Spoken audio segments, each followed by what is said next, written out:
अस्सलाम वालेकुम students, hopefully आप सब खैरियत से होंगे।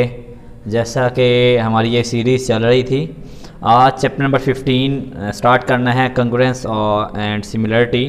इसकी एक्सरसाइज एक ही है, मतलब एक्सरसाइज 15 हमने स्टार्ट करनी है, जिसको हम क्वेश्चन नंबर 1 से शुरू करते हैं। Question number 1 fill in the blanks हैं, बहुत ही आसान है। अगर आपने मेरे इस क्या नाम है, इसका जो इंट्रोडक्शन है वो देखा है तो बहुत अच्छी बात है, आपको इसकी अच्छी तरह समझ आएगी। जिन बच्चों ने इसका इंट्रोडक्शन नहीं देखा वो पहले इंट्रोडक्शन देखें और फिर इसकी तरफ आएँ, ताकि आपको जो प्रॉपर्टीज़ हैं कंकरेंसी की और सिमिलरिटी की वो पता हो, तो आप क्या है जी बहुत अच्छे तरीके से इसको कर सकते हैं। देखते हैं जी, पहला जो है, two figures with the same shape and size are. दो तस्वीर जो बिल्कुल सेम फिगर की हों और उनका साइज़ जो है वो सेम हो। मिसाल के तौर पर देखें आप, अगर आपके पास ये एक डायग्राम है स्क्वायर की, दूसरी भी स्क्वायर की है, ये इनका साइज़ और एंगल जो है वो सेम है, तो ये क्या होंगी, एक दूसरे के कंकरेंट होंगी। ओके, तो फिर ये क्या होंगी, कंकरेंट होंगी। ओके, और ये कंकरेंट के स्पेलिंग रॉन्ग हो गए, CONRUENT होता है। ठीक है जी। अगर मैं ट्रायंगल देखता हूँ तो ट्रायंगल भी कोई हो जाए, तो ये एक ट्रायंगल है, एक ट्रायंगल मैंने ये बनाया है, ये दोनों जो हैं एक दूसरे के क्या होंगे, कंकरेंट होंगे, अगर इनके जो है वो शेप बिल्कुल सेम हो और इनका साइज़ भी क्या हो, इक्वल हो। मीन्स मैं कह सकता हूँ angles and size are equal. दूसरा देखते हैं, at least one of the dash property for the triangles to be congruent has to be true. तो इसकी टोटल 4 प्रॉपर्टीज़ हैं जो हमने पढ़ी हैं, उनमें से कोई एक भी फुलफिल हो जाए तो ये क्या हो जाता है, कंकरेंट होता है। If two shapes have equal angles, अगर दो शेप्स हैं उनके इक्वल एंगल्स हैं, एंड देयर कोरस्पॉन्डिंग साइड्स, और उनकी साइड्स भी क्या हैं, इक्वल हैं, are in the same ratio, same ratio में हैं, तो उन्हें आप क्या कहेंगे, तो आप उन्हें क्या कहेंगे, सिमिलर कहेंगे। क्या कहेंगे, सिमिलर। ठीक है जी, मतलब कि आपके पास जो उनकी कोरस्पॉन्डिंग्स हैं और वो सेम रेशो के साथ हैं, उसमें उसने ये नहीं कहा, अगर वो यहाँ पे कहता ना कि इक्वल है, ठीक है जी, इक्वल कहता तो वो फिर क्या होता, आपका कंकरेंसी में आता। ठीक है जी, अदरवाइज आपके पास ये सिमिलर आएगा। Two triangles with all 3 sides are equal, दो ट्राइंगल्स जिनकी तीनों साइडें क्या हों, इक्वल हों।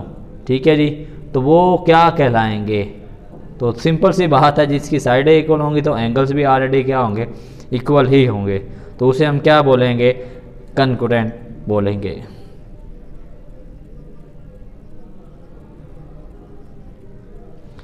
Two triangles cannot be dash if their angles and sides are equal, angles भी साइड्स भी इक्वल होंगी, तो वो क्या कहलाएगा, सिमिलर नहीं। कैन नॉट पूछ रहा है ना, अगर कैन नॉट ना बोलता तो फिर मैं कंकरेंट बोलता, अब कैन नॉट बोल रहा है तो उसे हम सिमिलर नहीं कह सकते। ठीक है जी, सिमिलर में ये होता है कि आपके देखें ना, इक्वल एंगल्स बेशक हो जाए और उनकी जो कोरस्पॉन्डिंग साइड्स हैं वो सेम रेशो से हों, वो भी इक्वल, यानी कि अगर वो कहते हैं इक्वल ना हो, तो इस बेस पे हम इसको क्या कर सकते हैं। क्वेश्चन नंबर 2 की तरफ चलते हैं जी। State whether the followings are true और false, any two triangles can be congruent if all their angles are equals. कोई भी दो जो ट्राइंगल्स हैं वो कंकरेंट होंगे अगर उनकी जो हैं एंगल्स जो हैं वो इक्वल हों। तो एंगल्स इक्वल होंगे, तो ये एंगल्स की बेस पे तो नहीं होता, अगर साइड्स इक्वल होती तो मैं कह सकता कि उसके एंगल्स भी क्या हैं जी, सेम हैं, तो इसकी बेस पे क्या है जी, ये कंकरेंट नहीं होंगे, तो इसको मैं फॉल्स डिक्लेयर करता हूँ। If a triangles is enlarge, अगर एक ट्राइंगल है उसको आप क्या करते हो, इतना एनलार्ज करते हो, इट्स साइज, उसके साइज को, the area of the new triangle will change. बिल्कुल ठीक बात है, अगर एक ट्राइंगल है जी, उसका एरिया मिसाल के तौर पे ये है, आप उसको एनलार्ज करते हो, ठीक है, तो जो नई वैल्यू होगी तो वो ऑलरेडी चेंज ही होगी, तो ये आपके पास क्या है जी, ट्रू है। अब इसी तरह आपके पास जो तीसरा है उसमें कहता है जी, if two sides and one side of the non included.